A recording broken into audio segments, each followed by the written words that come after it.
tous à tous. Alors aujourd'hui je vous retrouve pour une vidéo favori du mois de janvier. Alors oui, effectivement, la dernière fois, ma dernière vidéo favori, j'avais aussi marqué mois de janvier, mais je m'étais plantée, c'était mois de décembre. Et comme d'habitude, je suis bien plus en retard que la plupart des youtubeuses.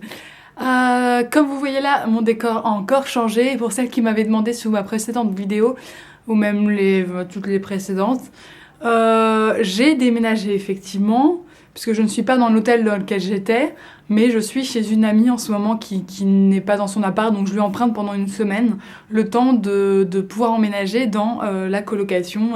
Donc ça c'est sûr, pour la colocation, ça y est, j'ai signé le contrat, etc. J'ai rencontré tous les gens qu'il fallait que je rencontre, voilà. Donc c'est super, je suis super contente, la colocation, je sens qu'elle va être super. Enfin bon, je dis ça, mais c'est comme les parents, je disais « Ah, ça se passe trop bien ». Donc on verra bien.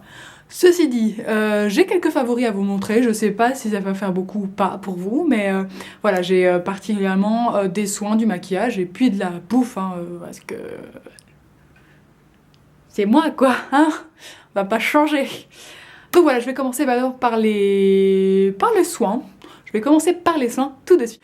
Donc il n'y a pas 506 soins, hein, on va rester dans le traditionnel. Il y a certains produits que vous connaissez déjà, notamment par exemple ce merveilleux gel douche. Donc c'est un gel douche de la marque Alverde qui est au thé blanc et au jasmin, et je trouve qu'il est absolument merveilleux et je vous conseille à toutes.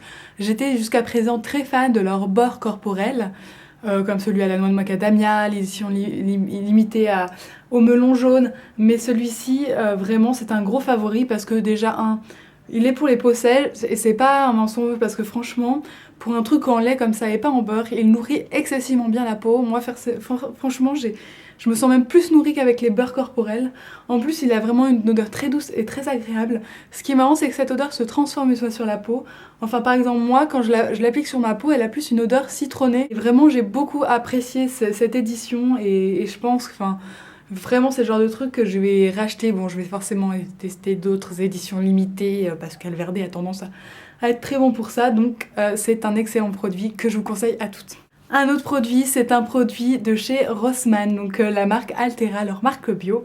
Je n'ai pas de Rossmann à côté de chez moi, donc quand je trouve un Rossmann, c'est un peu la fête du slip, et je trouve que Altera et Rossmann en général a bien amélioré ses packaging, parce que je trouve que c'est vraiment très joli, cette ambiance très exotique et vraiment très réussie pour ce gel douche peeling, qui est donc à la papaye et à la noix de coco bio. Et je suis très très fan. On sent surtout la papaye, ce qui donne une odeur fruitée absolument agréable dans ces périodes froides de l'hiver. On ne sent pas trop la noix de coco. Alors la noix de coco est présente sous forme de petits morceaux de noix de coco râpés pour faire le peeling, et je trouve qu'il est bien mieux, 10 fois mieux, au niveau de la senteur que celui au lotus et à la noix de coco de chez Alverde. Parce que moi je trouve qu'il pue, sincèrement, alors que celui-ci, je suis fan, et puis vraiment le côté...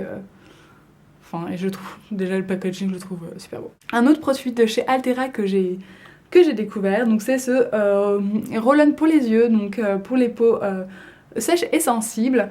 Alors il y a une autre gamme, je crois, à la grenade de chez Altera qui est faite pour les peaux très ridées, etc.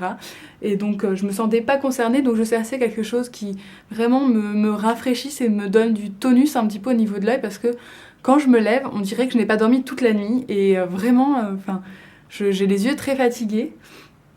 Et donc j'ai trouvé que c'était un très bon compromis. Pour le maquillage, j'ai pas mal de favoris. Un que vous connaissez déjà, c'est donc ce joli blush orangé, le numéro 59 de chez Couleur Caramel. C'est vraiment, je le trouve, magnifique pour ma carnation. J'avais très peur parce que je me suis dit un orange, ça va jurer avec mes cheveux orange, et en fait c'est ce qui passe le mieux même sur moi que les couleurs rosées, etc. Donc je suis ravie de savoir que cette couleur me va, et je l'utilise quasiment tous les jours, comme vous avez pu voir dans ma routine teint du moment. Restons dans le teint avec toujours la marque Altera de chez Rossmann. J'ai enfin trouvé un bronzer.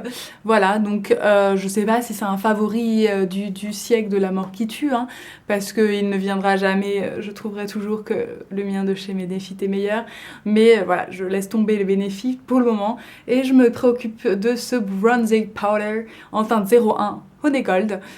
Donc c'est la teinte la plus claire de de leur bronzer, parce qu'il y en a un comme ceci, et un autre qui est un peu plus foncé et avec des micro paillettes, donc j'avais vraiment peur que ça jure et que ça fasse too much.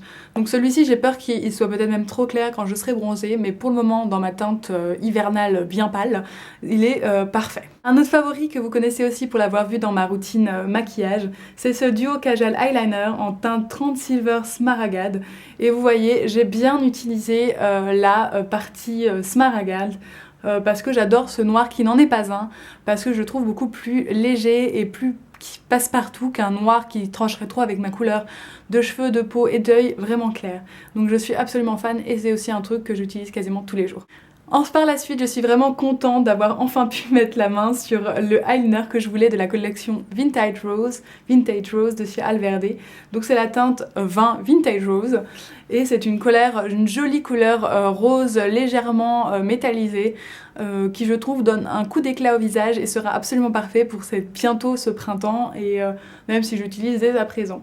Par contre, je trouve que le défaut c'est vraiment le pinceau et l'application qui est pas évidente puisque c'est vraiment trop épais et que pour faire un joli trait parfois c'est un petit peu compliqué.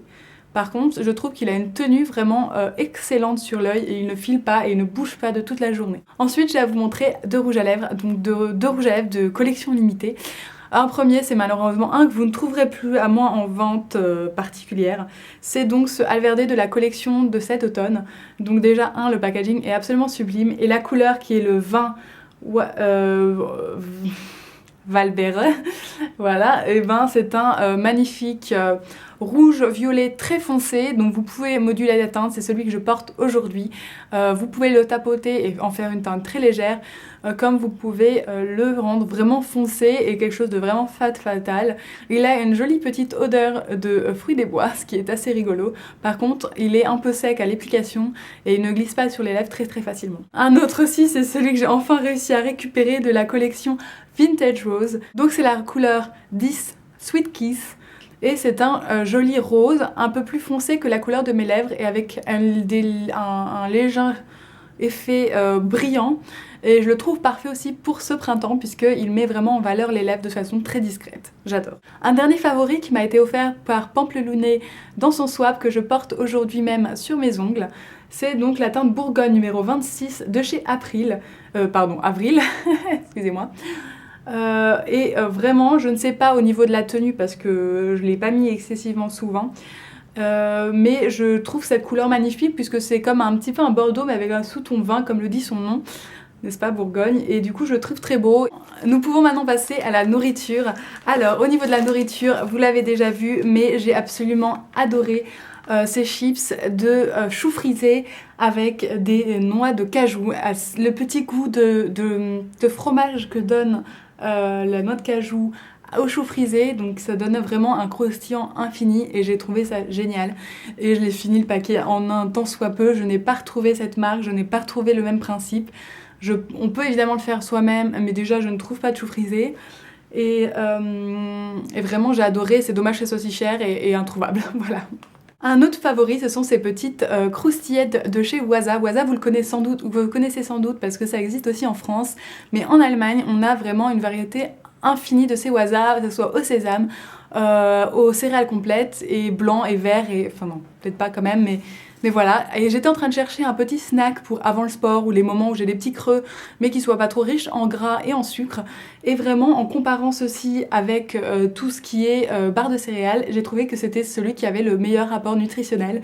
Ce sont deux petites galettes de Waza complètes avec à l'intérieur une crème au fromage, donc le cream cheese, donc c'est pas vraiment un fromage très fort, enfin on sent pas le fromage, et au chocolat. Et c'est vraiment hyper gourmand et en même temps ça rassasie d'une certaine manière. Donc j'ai trouvé absolument ça génial comme petit encas à prendre 1 heure avant le sport par exemple, ou dans le creux quand vous avez pas cours, enfin quand vous avez cours jusqu'à assez tard et que du coup vous voulez manger un petit truc à 11 heures avant de mourir de faim. Et là vous allez vous dire what the fuck. Et oui, je vous présente bien des Pop-Tarts. Vous vous disiez mais comment j'ai pu trouver ça ici? C'est vrai qu'on n'en trouve pas facilement et je vous dis c'est vraiment une histoire assez rigolote. J'étais à Nuremberg avec des amis, donc on venait faire un peu notre tourisme, shopping et compagnie. Et je passe dans la gare même de Nuremberg, donc si vous y passez, il y a un magasin de bonbons, donc qui a l'air cheap, hein, genre truc bonbons à la con. Tu te demandes un peu si c'est propre ou pas, enfin vraiment. Et puis là, qu'est-ce que je vois en rayon de loin, je vois des Pop-Tarts et je me dis oh, et là je fonce. En plus j'étais avec des copains américains, j'étais avec 2 copains américains, ils connaissent, enfin forcément les Pop-Tarts, ils sont fans d'ailleurs, et je fonce dessus et bon voilà, vous voyez que le prix était quand même assez énéré, donc j'ai pris 2 paquets mais ça m'a ruiné déjà. Et là j'ai pris donc par exemple le Frosted Brown Sugar Cinnamon, et j'ai aussi pris le Frosted Cherry qui est juste devant moi. Je vous présente celui-là parce que c'est pour moi le meilleur. Je l'ai goûté à la fois au micro-ondes, parce qu'on peut le faire au micro-ondes, au toaster ou froid. Et je préfère les deux dans tous les cas chaud. Il y a beaucoup de filles qui ont dit c'était hyper sucré, etc.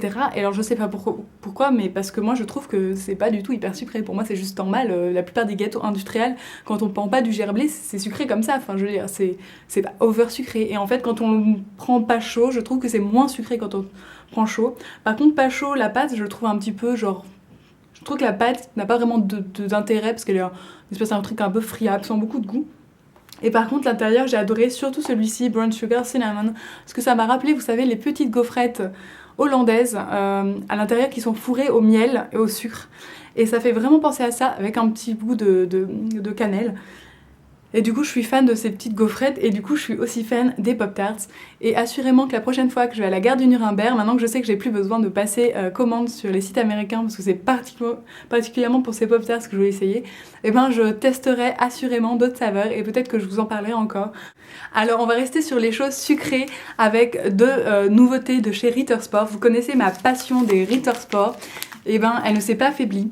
J'en en prends très rarement, et en fait j'en achète que les nouvelles éditions.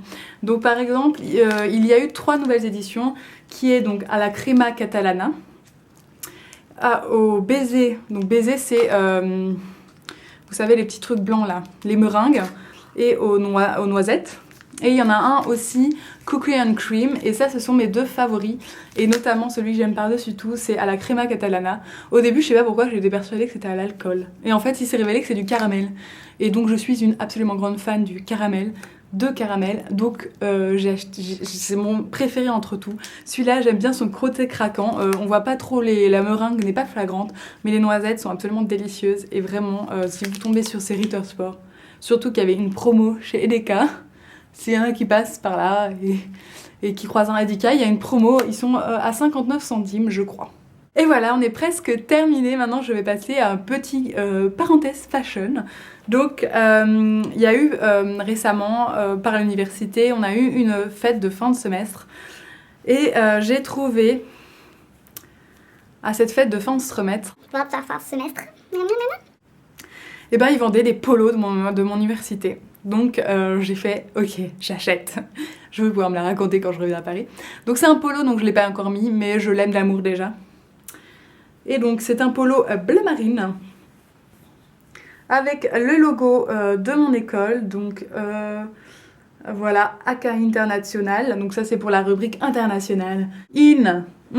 Studieren in der Welt zu Hause. Donc ce qu'il y a écrit derrière en fait, c'est que quand vous avez étudié dans ma ville, vous êtes chez vous dans le monde entier. Voilà, c'est ça que ça signifie, et je trouve que c'est assez vrai, parce que finalement on fait tellement de rencontres, etc. Avec Erasmus et des échanges, que finalement on est capable d'aller partout. Voilà, bien sûr on le fait pas forcément, hein, mais... Donc j'ai hâte de pouvoir le poter, si vous aussi vous potez, pouce vert. J'ai absolument hâte de le porter. Et puis voilà, c'est fini pour mes favoris, j'espère que ça n'a pas été trop long pour vous, et je vous fais à bientôt, bisous bisous.